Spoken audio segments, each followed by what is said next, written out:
Welcome to the Lott Carey Pilgrimages of Striving and Thriving podcast.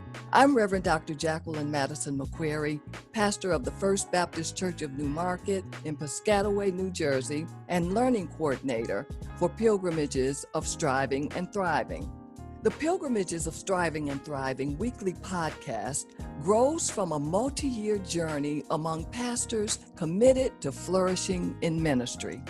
This is a project of the Lott Carey Foreign Mission Society and is made possible through the generous support from the Lilly Endowment.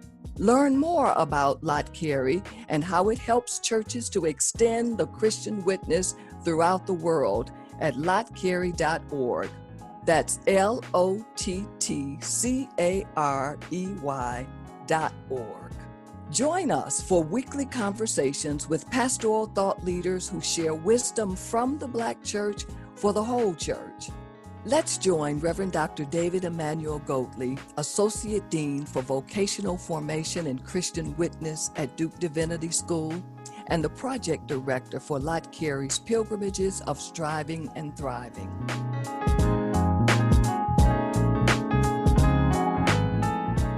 We rejoice to talk today in our Pilgrimages of Striving and Thriving podcast with Dr. Gloria White-Hammond. Dr. Gloria is a medical doctor, and she's also co-pastor of the Bethel AME Church in Boston, and is also a resident practitioner in ministry studies at Harvard Divinity School. Dr. Gloria, thanks for joining us today in this conversation about flourishing in ministry.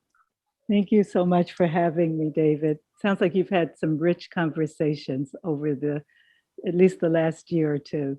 We're learning a lot and are looking forward to your contribution to our ongoing explorations about what it means to flourish in ministry. So our 50 pastors or so who've been working together in this pilgrimage has been operating with the assumption that every round does not go higher and higher in terms of flourishing, and that we have to strive in order to thrive or flourish. Sometimes we talk about flourishing like a tree, where there may be new leaves or full blooms, or sometimes leaves are falling, and even times where there are bare limbs, but still the tree is flourishing. Mm-hmm.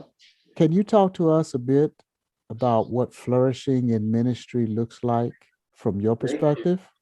Yeah.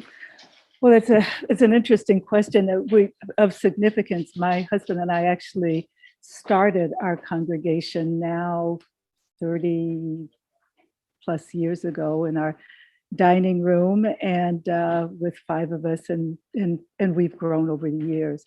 So, but this question of flourishing has been important because we were not that congregation that blew up quick and in a hurry. We were that congregation that for the first 2 years, I would fast all day Saturday, hoping that somebody would come, and obviously over the years people came. But I've come to appreciate that again, even though you might not see much happening up top, and there may not be lots of leaves and lots of things happening, that the roots can be strong. You have a very interesting journey that is a part of your pastoral ministry that includes years as a physician. You're a medical doctor. Do you ever think about flourishing in ministry in relationship to the way that physicians think about flourishing with the human body? Or maybe if you haven't, does something come to your mind when you think about the human body flourishing and people flourishing in ministry? Wow, that's a great question. I've certainly thought about flourishing in the context of, just as you described, plants, trees. Gosh, the complexities of the body flourishing, and maybe I can think about it from the perspective of kids. And as you know, I'm a pediatrician, so one of the reasons that I have loved being in pediatrics is because I get to watch children grow and become who they're called to become. And not only the children, but I get to see their parents, and so everybody really growing and finding out who they are and becoming who they are. And that's very much what I see in the context of an individual. And to the extent that church becomes their family, that same kind of thing with regard to the family, that there's a sense in which acquainting the family and the individual with the important ingredients, right? The importance of having families and support people in place, the importance of providing for them, for their physical needs, their emotional, their spiritual needs, and pouring into that child, and seeing that child again have a sense of who they are as an individual and who they are in the context of the community, and grow up and be whoever it is they're called to be and do whatever it is they're called to do. And that definitely is my heart's delight as a physician. And it translates similarly in terms of my delight as a pastor. One of the things that I'm hearing, at least I'm interpreting you to say, is that as a pediatrician, when you work with your patients who are children, that flourishing does not happen in isolation, but flourishing happens in relationship to a larger system, so a family system, a system of environment. And so one of the things that when we talk about flourishing in ministry, we talk about a formula for flourishing that holds that if a pastor's leadership capacity plus their service context yields the ministry content, that there's a higher probability for flourishing. Yeah. And so I'd like to ask you if you'd say something about the context, because as I listen to the idea about an ecology that contributes to flourishing, and whether it's a family ecology for your patients, and sometimes we do think about flourishing as pastors in an ecology, a system, a family, a community. So can you say something about how your context of service has informed your content of ministry? Sure. But I am going to go back, if you will allow me, to that metaphor of the child. There is a syndrome in medicine that is sometimes referred to as maternal deprivation syndrome. And what it involves is that if there's a child who, for whatever reasons, is cut off from that kind of caring and support that enables that the child doesn't grow. So if you have a child who actually shuns physical interaction, holding or nurturing on the part of another human, then that contributes to what we call failure to thrive. It's only when that child is in contact, in physical contact with someone who is caring for them, providing for them, that they actually begin to grow. And so you're absolutely right. It's a similar phenomenon in the context of the church. With regard to the context, I mean, first of all, I know you also talk about capacity and what are the skills that the capacity that I bring to this interaction. I think it is super important to appreciate that I come with a dual sense of calling. It is important to appreciate that I have a sense of two callings. I'm called fully as a physician, and I'm called fully as a minister. And I would say one of the the important context there is that one of my mentors, who I know you've also heard about, is Cecilia Williams Bryant. She has certainly been the individual who's been most significant in terms of what I would consider the ministry calling. And she early on, really in the first few weeks of my being in medical school, which were also my first few weeks as a member in any church, so that I was learning how to be a physician at the same time I was learning how to be a good Christian. And she helped me to understand that I was, that she said that as long as we understood that we weren't pursuing a career in medicine, but answering a call to a ministry of healing, we would be able to flow fully in the giftings that God has given us. That understanding absolutely undergirds. It is the thread that frames all of what I do, and the place where it ends up making sense. So that very much is the context for what I do. There are individual kind of focuses within that. I certainly have a sense of being called to support families, in particular children, and how they function in families, parents and how they support their children in the context of families. A critical piece of the work that I do. And then the other critical piece of work that I do is with regard to women. I have a very keen sense of being called to ensure that women see their calling, understand that God calls them uniquely to a particular work, and there are no limits on what that calling is. And then to support them in terms of equipping them with whatever gifts they need, and then walking with them as they're fulfilling those needs. So those are the particular buckets of work that I have in terms of ministry. Obviously, I do other things as well, but those are the I would say my assignments in the context of what God has called me to do. So you and your husband have been co-pastoring in the Boston area for 3 decades.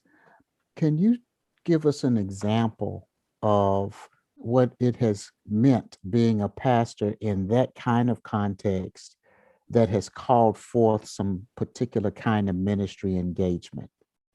It's important in our context, to appreciate that there are two of us, and that we serve, our congregation sees us fully as their pastoral team.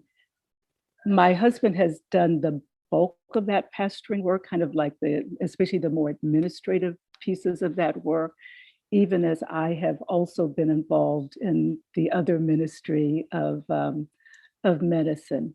We have understood the importance of engaging in what people often reference as social justice work. So that is probably one of Bethel's signature designations, is that we are a congregation that is committed to social justice work. A word to our listeners. Lott Carey's Pilgrimages of Striving and Thriving podcast is funded by the Lilly Endowment through its Thriving in Ministry initiative. We'll be right back with more from the interview. Since 1897, the Lott Carey Global Christian Missional Community has helped churches to extend the Christian witness around the world. We collaborate with indigenously led communities to bear good and faithful witness to Christ Jesus through ministries of evangelism, compassion, empowerment, and advocacy in Africa, Asia, the Caribbean, Europe, North America, Oceania, and South America. Together, we are touching lives with transforming love.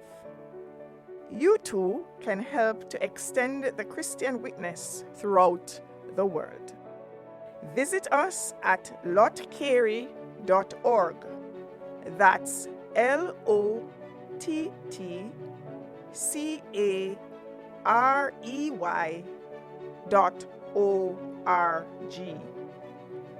for praying for and investing in the good news globally through word and deed. Welcome back to the Lott Carey podcast, Pilgrimages of Striving and Thriving. I'm Reverend Dr. Jacqueline Madison McQuarrie, the Learning Coordinator of Lott Carey's Thriving in Ministry program.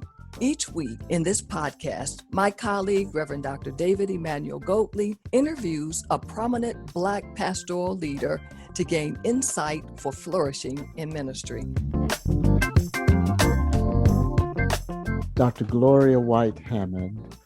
So somebody's listening today, and they may have heard you or on to preach or teach or seen you do lectures, and they say, "Wow, Dr. Gloria, she has a theological degree, she has a medical degree, she's been a co-pastor, she's a pediatrician, she's led an international nonprofit, and I can never do that." But I know leaders, I've known leaders long enough to know that no matter how many gifts they've been blessed to sharpen at a particular time, they weren't always where they are today. Absolutely. So could you share with us an area of leadership that you had to develop in your leadership capacity? And how'd you go about doing that? Yeah, and I think that's important to reflect on. I'm an old woman, so I'm 70 now. So when people go to think, gee, it seems like she's done some. I've been around for a couple of minutes now, and I think that's really important. And what people just have to. You just have to know you're being faithful to what God is calling you to do today, and not making any comparisons to anybody else. Am I doing what God has said for me to do today? And you live each day at a time being faithful, and then you get to wherever you have to go. I'd say the biggest challenges has been sort of my own internal work. I struggle with insecurities. I wonder whether I'm getting it right. There are times when I find myself being anxious and worried about many things. And I am also a big believer in therapy. Yes, therapy. And really grateful for the therapists who have been supportive in my life, and again, we are, as a congregation, that's another ministry gift that we think people should avail themselves of. So I've appreciated the people in my life who provided professional support around some of my own needs. I have been a victim of trauma. I've been very public about that as a child, a victim of childhood sexual abuse. And again, it's not something that it's not like I go all around, but I certainly talk about that, and that's been another critical piece of work with regard to our congregation, is supporting individuals who have experienced sexual victimization at any stage, at any age, and providing resources both outside of the congregation, and being very sure that ours is a congregation that really creates a culture where it's understood that sexual victimization, we don't do that up in here, holding people accountable around what that experience has been like. But again, I struggle like lots of people struggle, and having the support of therapists having the support of a wonderful husband. My husband and I have struggled as a couple. We again have been very public about that. People often look at our relationship and they just think, oh, this must have been made in heaven. It doesn't work like that. It takes work, and we've appreciated, again, having input from other individuals. We have great relationships, a couple with whom we've been in relationship for 40 years. Every Sunday, we have conversations where we hold each other accountable around issues with regard to our personal and our marriage life, and then also with our congregations. We also pastor congregations. So whatever, to the extent that it looks like it's all well put together, it very much is undergirded, by a deep relationship and ongoing relationship with the Lord, accountability around our personal relationships, and obviously a deep commitment to our congregation, and the expectation that our congregation will also hold us in prayer, but also hold us accountable around the lives that we live, our own work-life balance, etc. So we're very grateful to an amazing congregation that has loved us into being what we hope are good pastors. Among the things I'm hearing you say is that in order to thrive in ministry, you've had to strive. And so our methodology is to talk about pilgrimages of striving and thriving, because we see them as being held together, either in tandem or in tension or in some kind of complementary way. But it sounds like where the Lord has brought you in terms of positions of leadership and opportunities of service and impact in your congregation and beyond, it sounds like it has required some diligence and discipline and doing the work. Am I hearing you right? Absolutely. Diligence and discipline and doing the work, and trying not to shy away from it. And again, I think that's where those accountability relationships have been important. And I'm grateful that we have people in our lives who can speak into our lives and can, again, hold us accountable around the great regular prayer partners. And we've been praying with the same prayer partner now for about 15 years. And so that's part of the discipline and again, the accountability. But yeah, that's all part of the striving. I want to ask you to unpack just a little more of what you mean when you say accountability. And the reason I ask that is there are some times some pastoral leaders will say, I'm accountable to God. And that's true, but they sometimes struggle with the idea of being accountable to other people. So can you talk to us just a little more about what does accountability mean? For me, and again, I have a number of accountability relationships. Accountability means praying with me, again, around, and for me, the mark is, am I being faithful to what I understand, we understand God has called me to do? And that's obviously, that's with regard to deeds, but it's also with regard to the being the way I am. Again, I unlike other people, like I said, I struggle with security, sometimes being confident that this is the thing, that I can do this. Is this making any sense? And being able to have someone saying, okay, you're obsessing over that. You're spending too much time on that. Let's talk about that. Let's unpack that. What are we going to do to kind of pull ourselves back from that?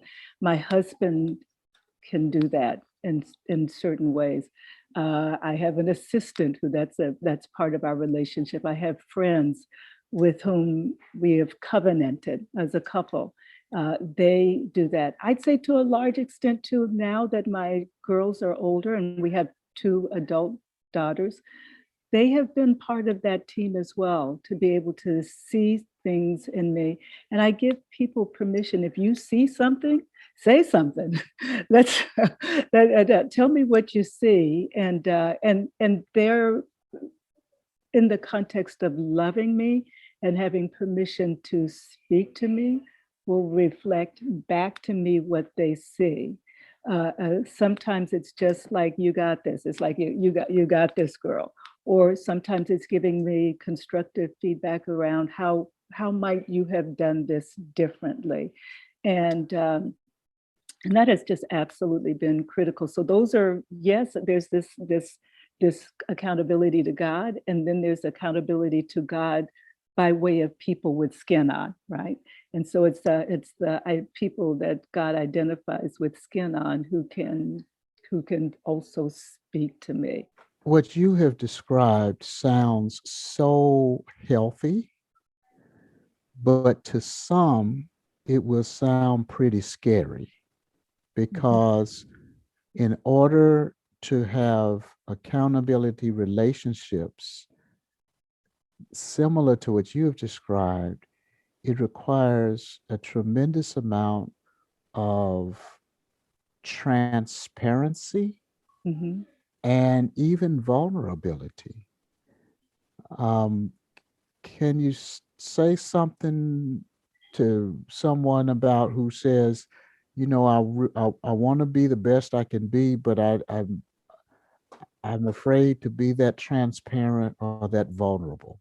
Yeah, and I absolutely understand that. And so I would say that it becomes, first of all, a matter of prayer, and really in a sense, being open.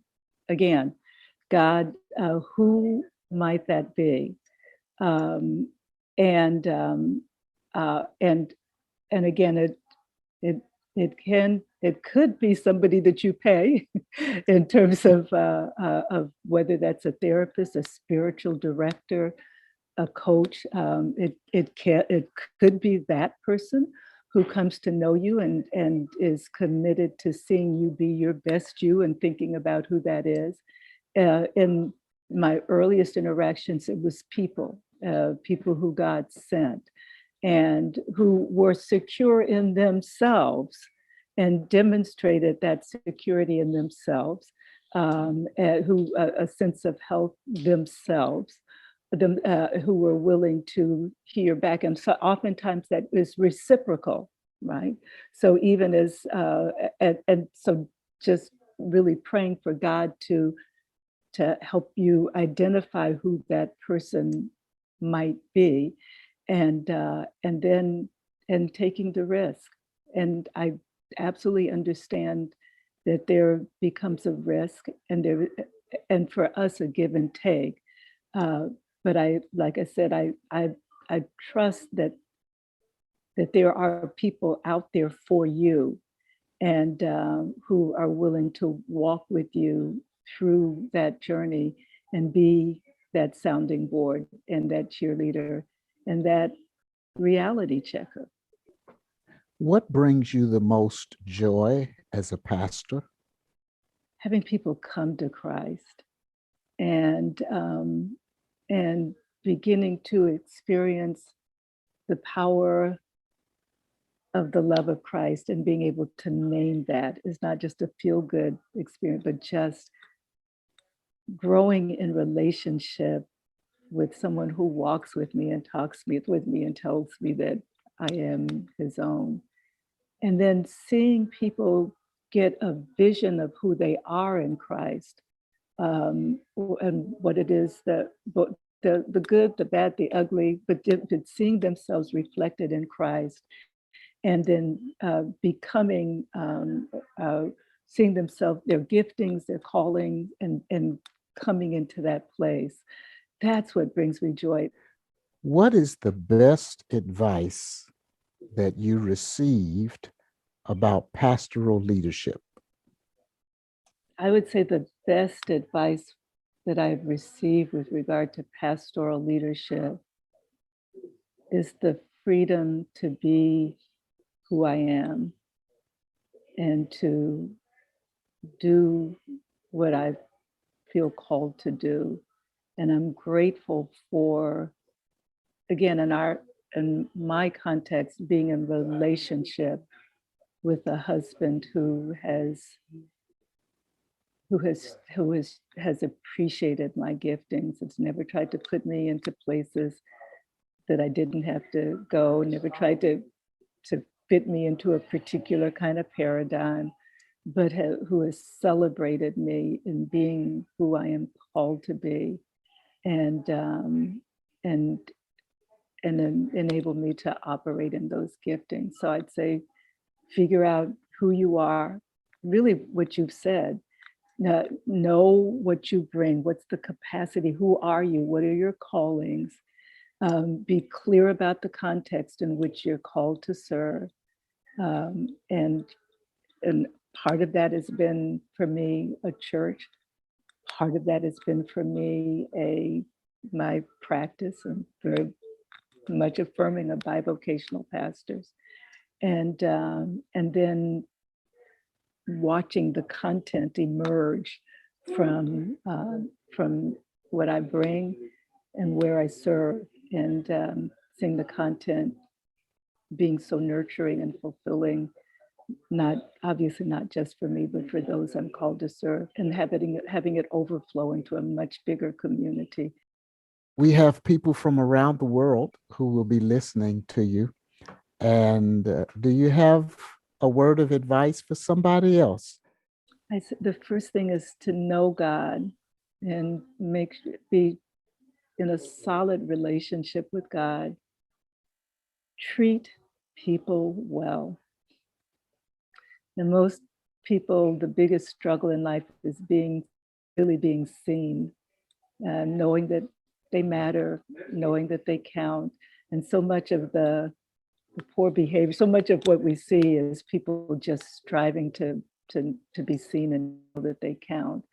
And I think it's important to, like I said, treat people well, figure out who they are, just see them, honor them, whether it's over an extended period of time that you're with them, or even if it's just a chance encounter, just be nice.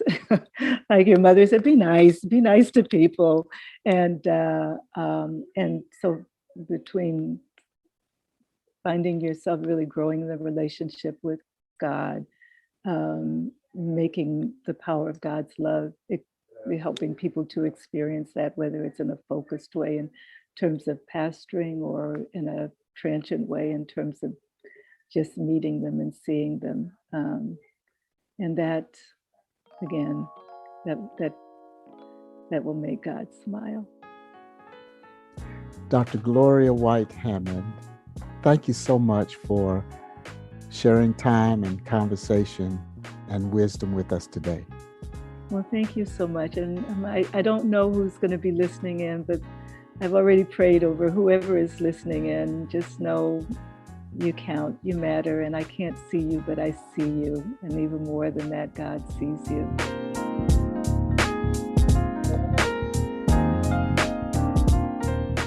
Thank you for joining us today for Pilgrimages of Striving and Thriving, a weekly podcast from Lott Carey as we listen in on conversations with prominent pastoral thought leaders. Join us next week for a conversation with a new guest and fresh insights. Wisdom from the Black Church for the whole church.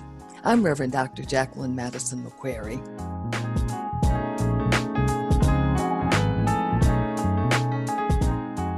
Pilgrimages of Striving and Thriving is produced in partnership with Good Faith Media.